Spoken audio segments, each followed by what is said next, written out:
تمام سننے اور دیکھنے والوں کو خلوص بھرا سلام، السلام علیکم۔ اور میں محمد اکرم اور آپ دیکھ رہے ہیں محمد اکرم نیٹ ورک چینل۔ محترم عزیز دوستو، حضور اکرم صلی اللہ تعالی علیہ وسلم کی پیدائش سے صرف 55 دن پہلے کا واقعہ ہے کہ یمن کا بادشاہ ابرہہ ہاتھیوں کی فوج لے کر کعبہ ڈھانے کے لیے مکہ پر حملہ آور ہوا تھا۔ اس کا سبب یہ تھا کہ ابرہہ نے یمن کے دارالسلطنت صنعاء میں ایک بہت ہی شاندار اور عالی شان گرجا گھر بنایا۔ یہ کوشش کرنے لگا کہ عرب کے لوگ بجائے خانہ کعبہ کے یمن آ کر اس گرجا گھر کا حج کیا کریں۔ جب مکہ والوں کو یہ معلوم ہوا تو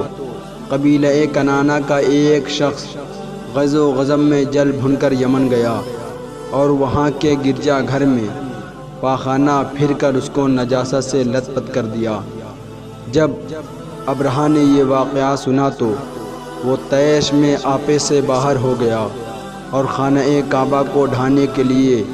ہاتھیوں کی فوج لے کر مکہ پر حملہ کر دیا، اور اس کی فوج کے اگلے دستہ نے مکہ والوں کے تمام اونٹوں اور دوسرے مویشیوں کو چھین لیا۔ اس میں سے 200 یا 400 اونٹ عبد المطلب کے بھی تھے۔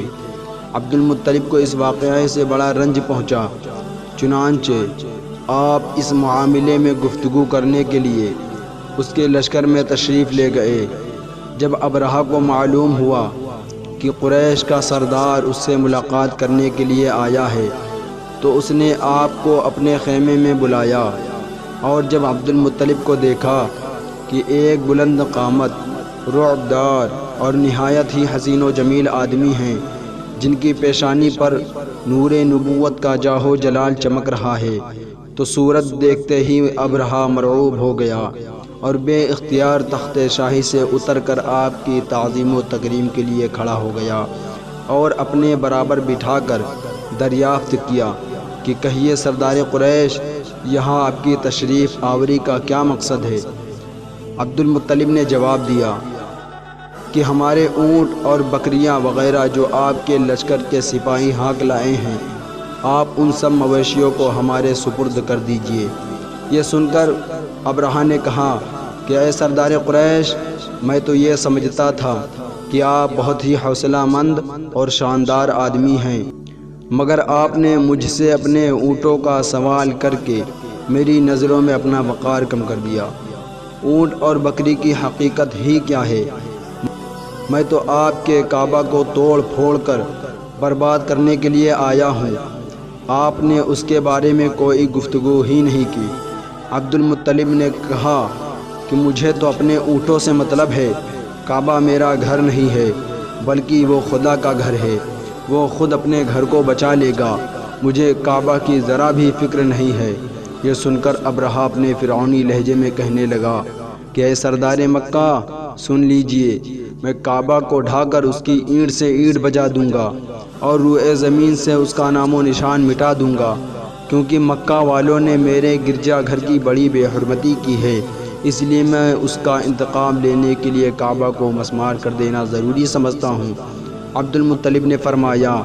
کہ پھر آپ جانے اور خدا جانے میں آپ سے سفارش کرنے والا کون؟ اس گفتگو کے بعد ابرہہ نے تمام جانوروں کو واپس کر دینے کا حکم دے دیا، اور عبد المطلب تمام اونٹوں اور بکریوں کو ساتھ لے کر اپنے گھر چلے آئے اور مکہ والوں سے فرمایا کہ تم لوگ اپنے اپنے مال مویشیوں کو لے کر مکہ سے باہر نکل جاؤ اور پہاڑوں کی چوٹیوں پر چڑھ کر اور دروں میں چھپ کر پناہ لو۔ مکہ والوں سے یہ کہہ کر پھر خود اپنے خاندان کے چند آدمیوں کو ساتھ لے کر خانہ کعبہ میں گئے اور دروازہ کا حلقہ پکڑ کر انتہائی بے قراری اور گریہ و زاری کے ساتھ دربار باری میں اس طرح دعا مانگنے لگے کہ اللہم ان المرء یمنع رحلہ فامنع رحالک وانصر علی آل الصلیب وعابدیہ اليوم آلک۔ اے اللہ، بے شک ہر شخص اپنے اپنے گھر کی حفاظت کرتا ہے، لہٰذا تو بھی اپنے اپنے گھر کی حفاظت فرما، اور صلیب والوں اور صلیب کے پجاریوں کے مقابلے میں اپنے اطاعت شعاروں کی مدد فرما۔ عبد المطلب نے یہ دعا مانگی اور اپنے خاندان والوں کو ساتھ لے کر پہاڑ کی چوٹی پر چڑھ گئے اور خدا کی قدرت کا جلوہ دیکھنے لگے۔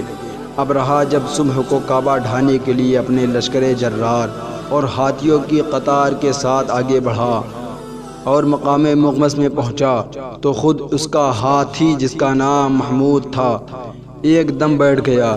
ہر چند مارا اور بار بار للکارا مگر ہاتھی نہیں اٹھا۔ اسی حالت میں قہر الہی ابابیلوں کی شکل میں نمودار ہوا اور ننھے ننھے پرندے جھنڈ کے جھنڈ جن کی چونچ اور پنجوں میں تین تین کنکریاں تھیں سمندر کی جانب سے نمودار ہوئے اور حرم کعبہ کی طرف آنے لگے۔ ابابیلوں کے ان دل بادل لشکروں نے ابرہہ کی فوجوں پر اس زور شور سے سنگ باری شروع کر دی کہ آن میں ابرہہ کے لشکر اور اس کے ہاتھیوں کے پرخچے اڑ گئے۔ ابابیلوں کی سنگ باری خداوند قہار و جبار کے قہر و غضب کی ایسی مار تھی کہ جب کوئی کنکری کسی فیل سوار کے سر پر پڑتی تھی تو وہ اس آدمی کے بدن کو چھیدتی ہوئی ہاتھی کے بدن سے پار ہو جاتی تھی۔ ابرہہ کی فوج کا ایک آدمی بھی زندہ نہیں بچا اور سب کے سب ابرہہ اور اس کے ہاتھیوں سمیت اس طرح ہلاک و برباد ہو گئے کہ ان کے جسموں کی بوٹیاں ٹکڑے ٹکڑے ہو کر زمین پر بکھر گئیں۔ چنانچہ قرآن مجید کی سورہ فیل میں خداوند قدوس نے اس واقعہ کا ذکر کرتے ہوئے اشارہ فرمایا کہ الم تر کیف فعل ربک باصحاب الفیل الم یجعل کیدہم فی تضلیل وارسل علیہم طیرا ابابیل ترمیہم بحجارۃ من سجیل فجعلہم کعصف مأکول، یعنی اے محبوب کہ آپ نے نہ دیکھا کہ آپ کے رب نے ان ہاتھی والوں کا کیا حال کر ڈالا، کیا ان کے داؤ کو تباہی میں نہ ڈالا اور ان پر پرندوں کی ٹکڑیاں بھیجی تاکہ انہیں کنکر کے پتھر سے مارے تو انہیں چبائے ہوئے بھوسے جیسا بنا ڈالا۔